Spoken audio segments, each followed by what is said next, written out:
사랑했던 그 사람에게서 상처를 받는 순간 우리는 어떻게 해야 할까요? 한은주 여사는 오랜만에 딸 서진이를 집으로 초대했습니다. 딸아이가 좋아한다는 잡채에 연근조림, 불고기까지 정성껏 준비했죠. 따뜻한 밥 한 끼로 서진이의 지친 하루를 위로해주고 싶었습니다.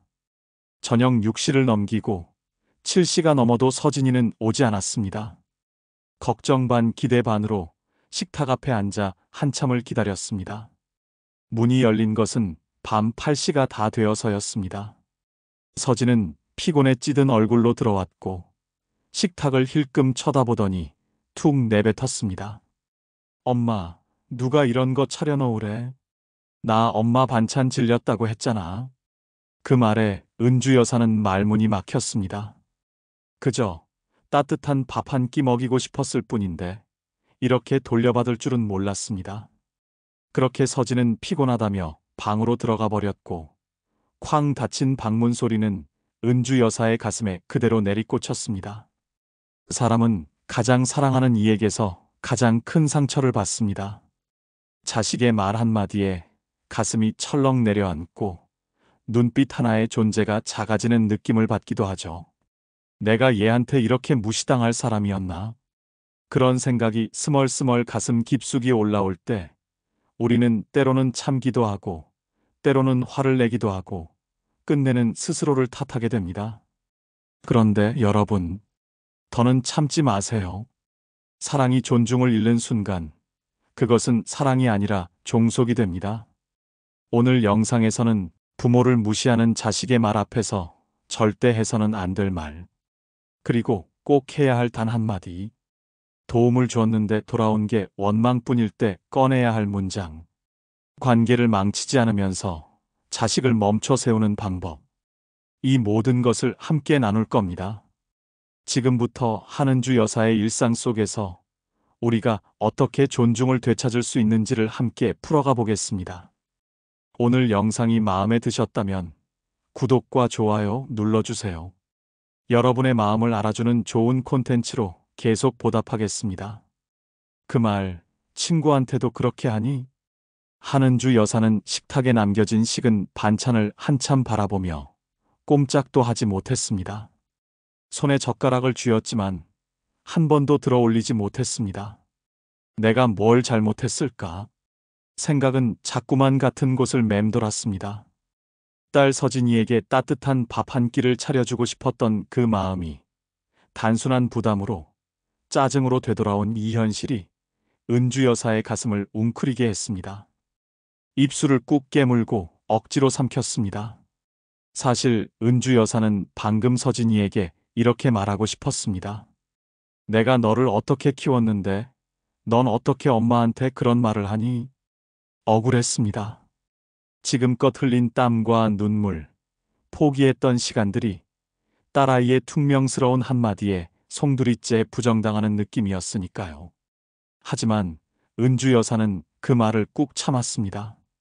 왜냐하면 그 말은 결국 아무것도 바꾸지 못할 걸 이미 알고 있었기 때문입니다. 오히려 서진이는 이렇게 말할 게 뻔했습니다. 아, 또 시작이네. 엄마는 왜 맨날 감정적으로 굴어? 앞으로는 안 먹을게, 됐지? 그렇습니다.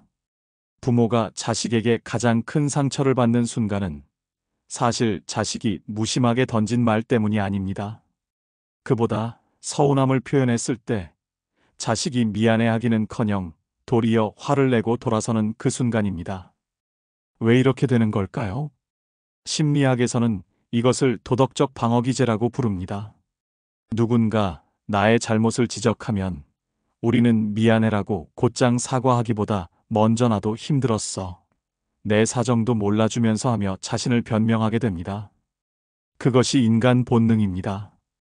죄책감을 느끼는 순간 자존심은 상하고 감정은 불편해지니까요. 특히 가족 사이에서는 이 방어 반응이 훨씬 더 심하게 나타납니다. 왜냐하면 가족은 나를 떠나지 않을 거라는 믿음이 있기 때문입니다. 그래서 더 쉽게 말하고, 더 쉽게 무시하고, 더 무심하게 행동합니다. 어차피 엄마는 이해할 거야 라는 마음이 깔려 있는 것입니다. 이럴 때 은주 여사가 내가 얼마나 힘들게 키웠는데?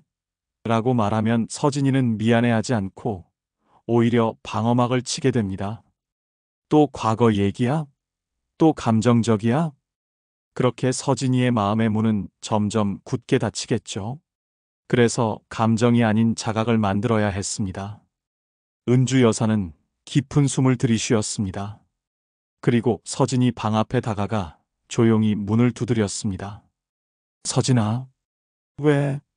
서진은 귀찮다는 듯 퉁명스럽게 대답했습니다. 은주 여사는 담담히 그러나 단호하게 물었습니다. 그 말 친구한테도 그렇게 하니? 순간 방 안이 조용해졌습니다. 서진은 문을 열고 나와 어머니를 멈칫 바라보았습니다. 뭐라고?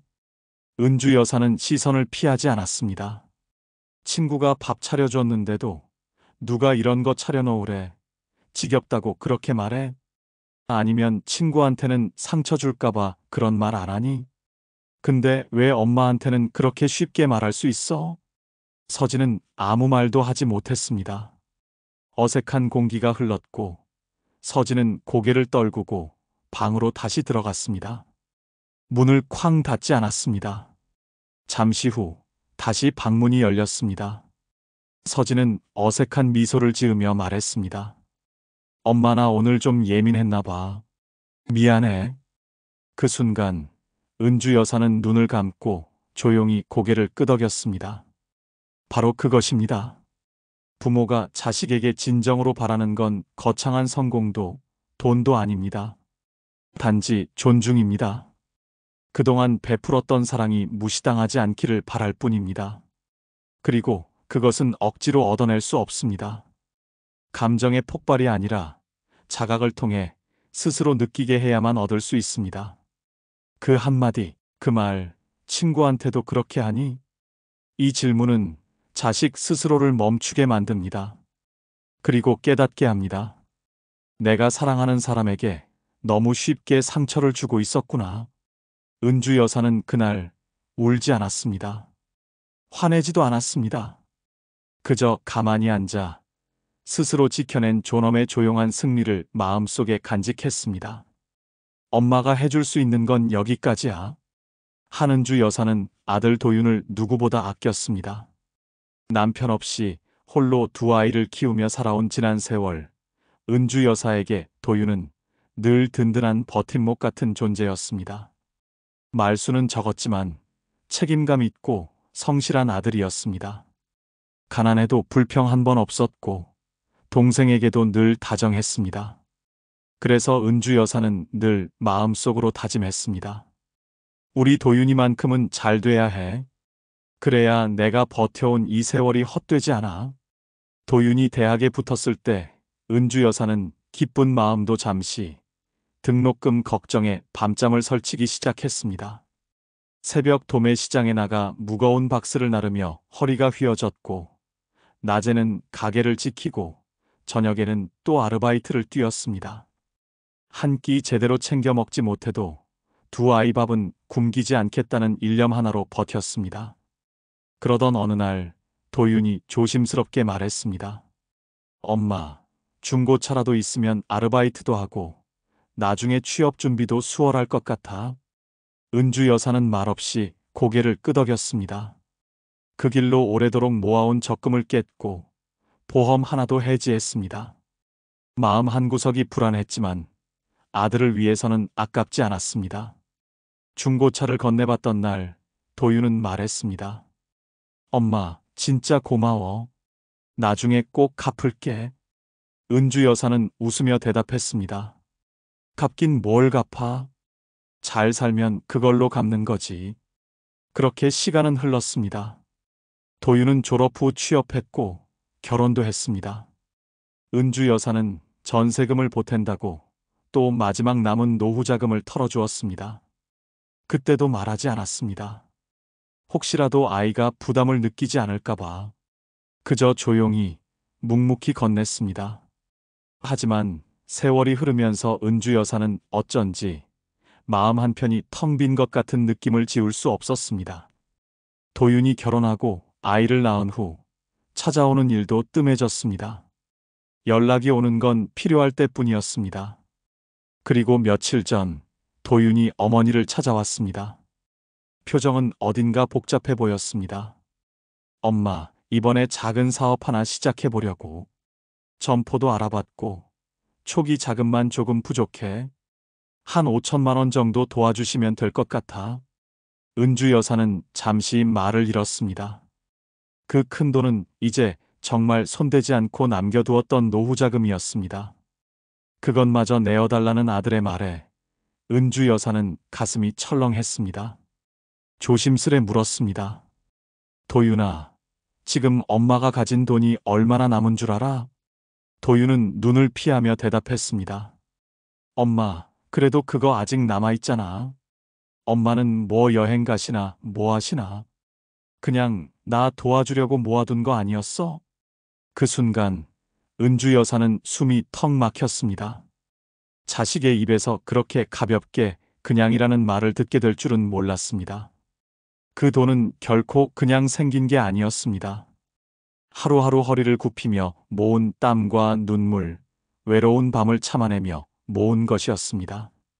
도윤은 말을 이었습니다. 엄마, 그깟 몇 푼 안 되잖아.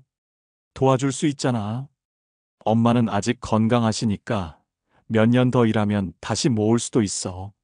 은주 여사는 그 말을 듣는 순간 자신이 돈을 찍어내는 기계로 전락한 것 같은 모멸감을 느꼈습니다. 그리고 깨달았습니다. 자식의 무례는 그동안 경계선을 긋지 않고 다 내어주었던 자신의 탓이기도 하다는 걸. 잠시 침묵이 흐른 후 은주 여사는 결심했습니다. 이번에는 참지 않기로. 이번만큼은 자신의 마음을 지키기로. 조용히 의자에 앉은 은주 여사는 차가운 물잔을 바라보며 깊은 숨을 들이쉬었습니다. 그리고 단호하면서도 담담하게 말했습니다. 도윤아, 엄마가 너를 위해 해줄 수 있는 건 여기까지야. 도윤은 순간 당황한 얼굴로 되물었습니다. 엄마, 무슨 말이야? 나한텐 안 그럴 줄 알았는데. 은주 여사는 부드럽지만 단단한 목소리로 말했습니다. 결혼은 네가 선택한 길이야. 그리고 그 길의 무게는 내가 지고 가야 해. 엄마 인생은 누구를 위해 끝까지 희생하라고 있는 게 아니야. 도윤은 더 이상 말을 잇지 못했습니다. 그제야 그는 깨달았습니다. 자신이 얼마나 쉽게, 얼마나 무심하게 어머니의 세월을 당연한 것으로 치부해왔는지를. 여러분, 이 한마디, 엄마가 해줄 수 있는 건 여기까지야. 이 말은 자식을 버리는 말이 아닙니다. 이것은 자식에게 성장을 요구하는 선언입니다. 심리학에서는 자식이 부모의 희생을 당연하게 여기게 되는 것을 권리의식이라고 부릅니다. 권리의식이 높은 사람은 부모의 선행을 사랑이 아니라 의무로 받아들입니다. 그 결과 감사는 줄고 요구는 늘어나며 결국 부모를 하나의 자원처럼 대하게 됩니다. 철학자 세네카는 말했습니다. 자비는 한 번 베풀되 그 끝은 반드시 지혜로 마무리되어야 한다. 사랑은 멈추지 않습니다. 하지만 희생은 멈춰야 합니다. 그것이 부모가 자식에게 가르쳐야 할 마지막 사랑입니다. 여기까지야. 이 한마디는 단지 선을 긋는 것이 아니라 자식을 진짜 어른으로 만들어주는 가장 단단한 문장이 될 수 있습니다. 엄마를 대하는 너의 말투가 더 아프다. 며칠이 지나고 한은주 여사는 딸 서진에게 또 하나의 부탁을 받았습니다. 엄마, 은행 좀 대신 가줄래? 간단한 서류야. 그냥 접수만 하면 돼. 서진은 일 때문에 시간이 안 된다며 서류와 도장을 어머니 손에 쥐어주었습니다. 평소 낯선 일을 두려워하는 은주 여사였지만 딸이 부탁하는 일이라 마음을 다잡고 나섰습니다. 이른 아침 은행 문이 열리자마자 대기표를 뽑고 한참을 기다렸습니다. 번호가 불리고 창구에 가서 서류를 내밀었을 때 은주 여사는 당황했습니다. 직원은 설명했습니다. 이건 단순 접수가 아니라 대출 상환 유예 신청서입니다. 본인 상담이 필요해요. 그리고 대리인이면 위임장이 있어야 접수 가능합니다. 익숙지 않은 단어들. 서진이 말했던 것과는 전혀 달랐습니다. 은주 여사는 무안하고 당황한 마음을 숨기며 고개를 끄덕이고 서류를 다시 챙겼습니다. 결국 아무 일도 처리하지 못한 채 두 손 가득 서류만 들고 집으로 돌아왔습니다. 지친 몸을 소파에 파묻은 순간 서진에게서 전화가 걸려왔습니다. 엄마, 은행 다녀왔지? 서류 처리했어? 은주 여사는 조심스럽게 말했습니다. 그게 엄마가 본인이 아니라서 상담이 필요하대. 그래서 그냥 돌아왔어. 그러자 서진의 목소리가 한껏 높아졌습니다. 엄마, 대체 이것도 못해요? 그냥 서류 내면 된다고 했잖아. 뭐가 그렇게 어려웠다고 또 일을 못 끝내고 와요? 은주 여사는 핏대 서린 딸의 목소리에 얼어붙었습니다. 그리고 이어진 딸의 한마디. 진짜 서류 하나 제대로 못하면서 도와준다는 말은 왜 해요? 엄마는 요즘 세상도 모르고 아무것도 못하면서. 그 말은 칼날처럼 은주 여사의 심장을 찔렀습니다. 단순히 은행 일을 못했다는 게 아니었습니다. 그것은 은주 여사의 존재 자체를 부정하는 말이었습니다. 마치 이젠 쓸모없는 사람이라는 선언처럼 느껴졌습니다.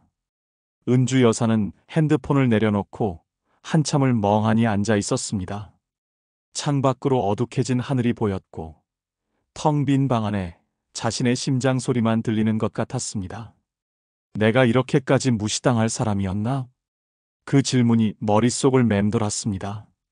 심리학자 데이비드 로크우드는 이런 상태를 심리적 무력화라고 부릅니다. 내가 어떤 역할도 가치도 가지지 못하는 것 같은 감정. 그것은 자존심만 다치는 것이 아니라 삶 전체의 의미를 갉아먹는 고통입니다. 잠시 후 서진은 무심하게 거실로 나왔습니다. 어머니는 가만히 딸을 바라봤습니다. 더 이상 참을 수 없었습니다. 이번에는 분명히 말해야 했습니다. 은주 여사는 조용하지만 단호하게 말했습니다. 서진아, 엄마는 서류 하나 못 처리해서 화가 난 게 아니야. 서진은 놀란 눈으로 어머니를 쳐다봤습니다. 엄마를 대하는 내 말투, 엄마를 아무것도 아닌 사람처럼 여기는 그 태도, 그게 더 아파. 순간 서진은 고개를 들지 못했습니다. 하지만 은주 여사는 시선을 피하지 않았습니다. 담담하게, 그러나 단단하게 이어갔습니다. 엄마는 널 위해 뭐든 해주고 싶어. 하지만 그 전에 사람 대접은 받아야 하지 않겠니? 넌 엄마를 필요로 하면서 왜 엄마의 존재는 무시하니? 그 말은 억울함을 토로하는 것이 아니었습니다. 그것은 어머니가 한 인간으로서 자신의 존엄을 지키기 위해 꺼낸 선언이었습니다. 철학자 임마누엘 칸트는 말했습니다. 인간은 결코 수단이 되어서는 안 된다. 언제나 목적 그 자체로 존중받아야 한다. 부모도 예외가 아닙니다. 부모는 단지 도움을 주는 사람이 아니라 그 자체로 존중받아야 할 존재입니다. 서진은 아무 말도 하지 못했습니다. 입술을 깨물고 서 있다가 고개를 숙였습니다. 그날 밤 서진은 어머니 방 앞에 조심스럽게 섰습니다. 문을 두드리고 말했습니다. 엄마, 미안해요. 엄마 말이 맞아요. 제가 너무 함부로 말했네요. 진짜 죄송해요. 은주 여사는 조용히 고개를 끄덕였습니다. 그리고 깨달았습니다. 존중은 그냥 주어지는 것이 아니었습니다. 스스로 지켜내야만 얻을 수 있는 것이라는 사실을. 많이 안다고 해서 엄마가 못한 사람이 되는 건 아니야. 며칠 후 서진은 다시 어머니에게 전화를 걸어 부탁을 했습니다. 엄마, 컴퓨터 켜져 있어? 내가 메일로 서류 보냈는데 지금 말하는 대로만 따라하면 돼. 진짜 쉬워. 서진은 회사에서 급하게 출력해야 할 문서가 생겼는데 프린트가 안 된다며 어머니에게 도움을 청한 것이었습니다. 은주 여사는 떨리는 손으로 컴퓨터를 켰습니다. 낯선 화면이 눈앞에 펼쳐졌습니다. 마우스를 쥔 손이 서툴렀고 어디를 눌러야 할지 몰라 헤맸습니다. 결국 메일 계정 로그인부터 막히고 말았습니다. 어머니는 다시 서진에게 전화를 걸었습니다. 서진아, 메일 계정이 자동으로 안 들어가네. 어떻게 해야 돼? 그때 서진은 숨을 내쉬더니 짜증 섞인 목소리로 말했습니다.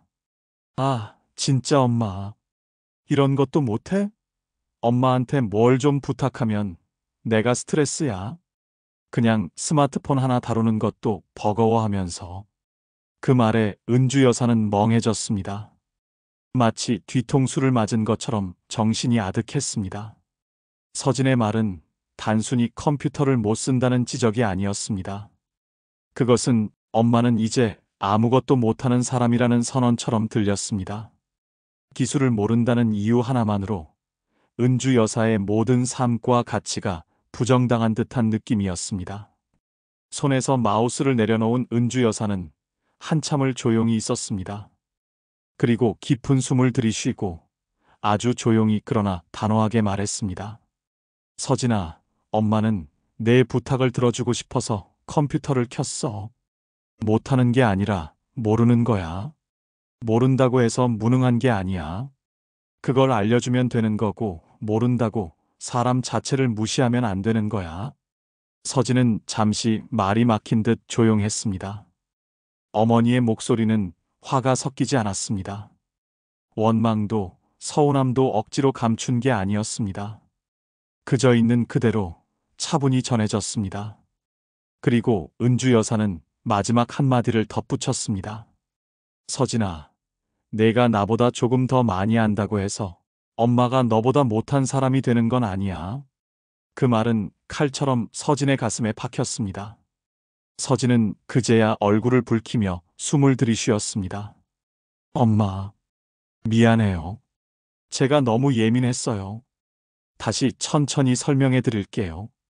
그날 이후 서진은 어머니에게 설명할 때 쉽게 짜증을 내는 일이 거의 사라졌습니다. 어머니가 모르는 것을 당연히 여기는 대신 함께 배우고 함께 해나가는 쪽으로 마음을 바꾸었습니다. 여러분, 이 상황은 단순히 컴퓨터를 다루는 기술력의 문제가 아니었습니다. 존엄성에 관한 문제였습니다. 현대 사회에서는 디지털 기기를 능숙하게 다루는 것을 일종의 능력처럼 여깁니다.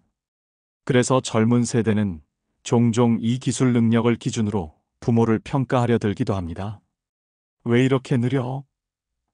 왜 이렇게 못 알아들어? 이런 말들은 무심한 듯 던져지지만 부모 세대에게는 깊은 상처를 남깁니다. 심리학에서는 이런 현상을 연령 편향 AGEISM이라고 부릅니다. 나이가 많다는 이유로, 기술에 익숙하지 않다는 이유로 어떤 사람을 무시하거나 무능력하게 여기는 태도입니다. 하지만 그것은 단순한 무례를 넘어서 관계를 훼손하고 상대방의 존재를 부정하는 폭력이 될 수 있습니다. 철학자 공자는 말했습니다. 늙은이를 공경하되 그 뜻까지 헤아려야 한다. 겉으로만 예의를 지키는 것이 아니라 그 사람의 마음과 입장을 진심으로 이해하고 존중하라는 뜻입니다. 부모는 단지 무언가를 할 수 있느냐로 평가받는 존재가 아닙니다. 그들이 살아온 시간, 견뎌온 세월, 쌓아온 마음 그 자체로 존중받아야 합니다. 한은주 여사는 그날 화내지 않았습니다. 울지도 않았습니다. 억지로 감정을 눌러서 설득하려 하지도 않았습니다. 그저 단 한마디, 많이 안다고 해서 엄마가 못한 사람이 되는 건 아니야. 이 말로 딸의 마음을 멈추게 하고 스스로를 돌아보게 만들었습니다. 그리고 그날 이후 서진은 어머니를 대하는 태도 속에 조금 더 따뜻함을 담기 시작했습니다. 기술이 부족할지언정 인생의 깊이를 품은 그 사람을 함부로 대할 수 없다는 걸 깨달았으니까요. 그럼 이제 너희가 직접 해보렴. 며칠 후 한은주 여사는 아들 도윤과 며느리 세진의 부탁을 받았습니다. 갑자기 급한 일이 생겨 하루 동안 손자 하유리를 봐줄 수 있겠느냐는 전화였습니다. 은주 여사는 서슴없이 수락했습니다. 하유리 얼굴도 볼 겸 힘은 들겠지만 하루쯤은 괜찮지. 아침 일찍 은주 여사는 도시락이며 아기 간식이며 여벌 옷까지 꼼꼼히 챙겨서 버스를 2번이나 갈아타고 도윤의 집으로 갔습니다. 하유리는 이제 막 돌이 지난 아기였습니다. 안아주고 달래고 기저귀를 갈고 낮잠을 재우고 우유를 먹이고 하루 종일 은주 여사는 앉을 틈도 없이 아기와 씨름했습니다.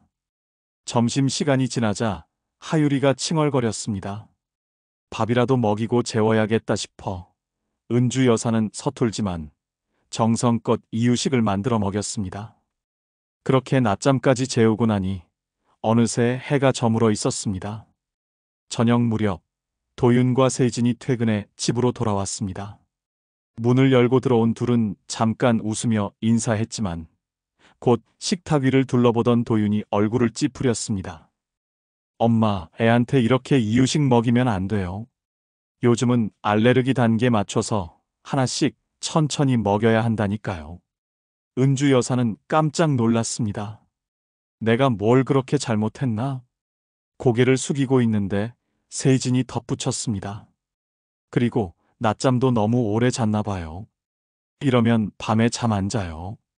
요즘은 다 수면 교육하는데 어머니, 이런 기본은 알고 봐주셨어야죠. 그 말에 은주 여사는 말문이 막혔습니다. 하루 종일 땀 흘리고 손 하나 까딱할 틈 없이 애를 돌봤는데 돌아오는 말은 질책뿐이었습니다. 주방에 있던 도시락이 눈에 들어왔습니다. 아침에 챙겨왔던 도시락이 그대로 덩그러니 놓여 있었습니다. 하루 종일 밥 한 끼 제대로 먹지 못한 자신이 괜히 초라해 보였습니다. 순간 은주 여사의 마음속에서 무언가 뚝 끊어지는 소리가 들렸습니다. 내가 지금 무슨 대접을 받고 있는 거지? 심장은 쿵쾅거렸고 손끝은 떨렸습니다. 은주 여사는 조용히 가방을 들었습니다. 그제야 도윤이 눈치채고 다가와 물었습니다. 엄마, 어디 가세요? 은주 여사는 천천히 고개를 들고 단호하게 말했습니다. 그래, 엄마가 모자랐나 보다. 그럼 이제 너희가 직접 해보렴. 도윤과 세진은 순간 말을 잃었습니다. 은주 여사는 그들의 반응을 기다리지 않고 이어 말했습니다. 내가 하루 종일 뭘 잘못했는지 너희 얘기를 들으면서 알겠더라. 그러니까 이제는 그 잘 알고 있다는 방식대로 너희 손으로 직접 해봐야지. 엄마는 도와줄 수는 있어도 비난받으면서까지는 못하겠어. 엄마는 너희 집 일꾼이 아니야. 도윤은 입술을 달싹였지만 아무 말도 하지 못했습니다.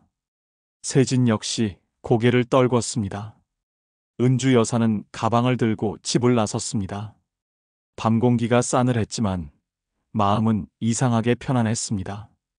억지로 참으며 상처를 삼키는 대신 자신의 존엄을 지키기로 한 첫 걸음이었기 때문입니다. 여러분, 부모가 자식에게 가장 서러운 순간은 도움을 주었는데 돌아온 것이 고마움이 아니라 질책일 때입니다. 심리학에서는 이 감정을 인지적 박탈감이라고 부릅니다. 상대방의 노력을 당연히 여기고 부족한 점만 지적할 때 도움을 준 사람은 자신의 존재 자체를 부정당하는 느낌을 받습니다. 특히 가족 사이에서는 이 상처가 더 깊습니다. 왜냐하면 가족은 나를 가장 이해해 줄 사람이라는 믿음이 있기 때문입니다. 철학자 루소는 말했습니다. 존중이 없는 사랑은 결국 지배로 변질된다. 자식이 부모의 헌신을 당연시하고 조금이라도 마음에 들지 않으면 비난하는 순간 그 관계는 사랑이 아니라 불균형한 힘의 관계가 되어버립니다. 그럴 때 부모는 반드시 이 한마디를 해야 합니다. 그럼 이제 너희가 직접 해보렴. 이 말은 단순한 거절이 아닙니다. 자식에게 부모의 노고를 스스로 깨닫게 하는 강력한 메시지입니다. 단호하지만 감정 없이, 조용하지만 무겁게 자식의 행동을 멈추고 생각하게 만드는 한마디입니다. 부모는 무조건 퍼주는 존재가 아닙니다. 말없이 헌신하는 사람이라도 존중받지 못하면 스스로를 지켜야 합니다. 그럼 이제 너희가 직접 해보렴. 이 말은 스스로를 지키는 사람만이 진짜 사랑을 줄 수 있다는 걸 깨닫게 해줍니다. 그리고 그것이 부모가 자식에게 줄 수 있는 마지막 성장의 선물입니다. 이제는 나를 위한 하루를 살아도 괜찮습니다. 거울 앞에 서면 문득 이런 생각이 들 때가 있습니다. 나는 과연 잘 살아온 걸까? 주름진 이마, 거칠어진 손등, 그 속에 새겨진 수많은 시간들을 가만히 들여다보게 됩니다. 어떤 날은 웃으며 버텼고, 어떤 날은 눈물 삼키며 견뎠습니다. 하지만 그 모든 순간은 결코 헛되지 않았습니다. 누군가를 위해 밥을 차리고, 익숙하지 않은 일을 용기 내어 해내고, 잠 못 이루는 밤을 묵묵히 견디며 쌓아온 시간들. 그것이 바로 우리 삶이었습니다. 드러내지 않아도, 고맙다는 말을 듣지 않아도 우리는 늘 누군가의 하루가 되어 주었습니다. 조용히, 그러나 깊고 단단하게. 한은주 여사는 이제 압니다. 사랑은 꼭 큰 소리로 표현하지 않아도 된다는 걸. 존중은 요구하는 것이 아니라 스스로 지켜낼 때 비로소 따라온다는 걸. 그동안 은주 여사는 많은 걸 내어주었습니다. 자식들의 꿈을 위해, 웃음을 위해, 미래를 위해. 그러나 이제는 깨달았습니다. 누군가를 위한 하루가 아니라 나를 위한 하루를 살아도 괜찮다는 것. 이제는 내가 차려놓은 밥상에 나도 함께 앉을 수 있어야 합니다. 내가 준비한 하루의 끝에 나 자신도 따뜻하게 안아줄 수 있어야 합니다. 희생만으로는 존엄을 지킬 수 없다는 걸, 사랑만으로는 존중을 요구할 수 없다는 걸 은주 여사는 뼈아프게 배웠습니다. 여러분, 이제는 여러분의 차례입니다. 너무 오래 참아온 마음을, 너무 오래 외면했던 나 자신을 다시 한번 따뜻하게 안아주세요. 누구도 대신해 줄 수 없습니다. 내 마음을 알아주고 내 아픔을 위로해 줄 사람은 결국 나 자신뿐입니다. 부모라는 이름 아래 수십 년 동안 숱한 포기를 견디고 숱한 상처를 삼키며 살아온 여러분. 이제는 당연히 존중받아야 합니다. 존중은 요구하는 것이 아니라 나 자신을 지킬 때 자연스럽게 따라오는 것입니다.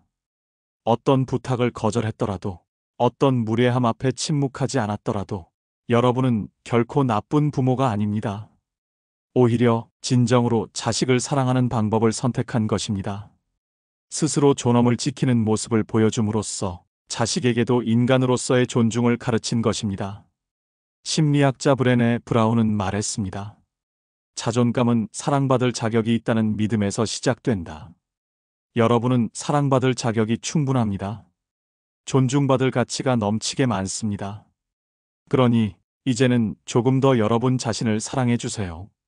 조금 더 따뜻하게 안아주세요. 조금 더 당당하게 살아가 주세요. 이 세상에 여러분처럼 묵묵히 사랑을 실천해 온 사람들은 존경받아 마땅합니다. 그러니 이제는 나를 위한 하루를 살아도 괜찮습니다.